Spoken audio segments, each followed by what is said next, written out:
अगर आप 20 साल से कम उम्र के हैं और आपको लंबर स्पाइन में स्लिप डिस्क की प्रॉब्लम हो गई है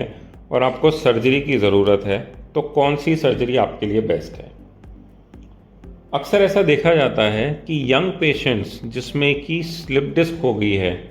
उनको सर्जरी की ज़रूरत नहीं पड़ती, लेकिन कभी कभी अनफॉर्चुनेटली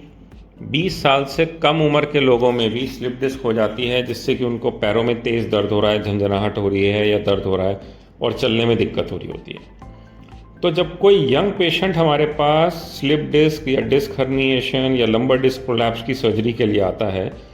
तो हमको ध्यान ये देना होता है कि हम बेस्ट टेक्निक यूज़ करें।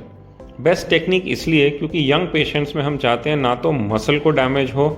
ना बोन को डैमेज हो, और डिस्क भी उतनी ही निकाली जाए जितनी ज़रूरी है। तो उस सिचुएशन में हम यंग पेशेंट्स में हमेशा माइक्रोस्कोपी या एंडोस्कोपी वाली सर्जरी करते हैं, जिसमें कि हम मसल को भी ना डैमेज करें, हड्डी को भी ना काटें। और एक जो टेक्निकली इम्पॉर्टेंट पॉइंट होता है यंग पेशेंट्स में,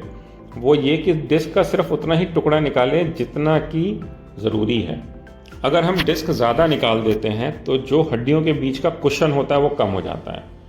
तो पेशेंट को फिर फ्यूचर में दिक्कत हो सकती है। तो इसलिए अगर कोई पेशेंट है जो कि 20 साल के आसपास है या यंग है, उस सिचुएशन में डिस्क का टुकड़ा भी हमें कम से कम निकालना होता है, बस उतना जितना कि नस से प्रेशर हट जाए और पेशेंट के सिम्टम्स ठीक हो जाएं।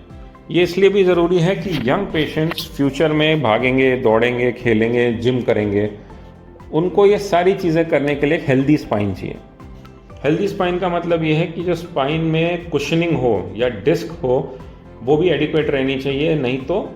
कमर दर्द शुरू हो सकता है या हड्डी फिसल सकती है, जिसको हम स्पॉन्डाइलोलिस्थेसिस कहते हैं। तो अगर आप यंग हैं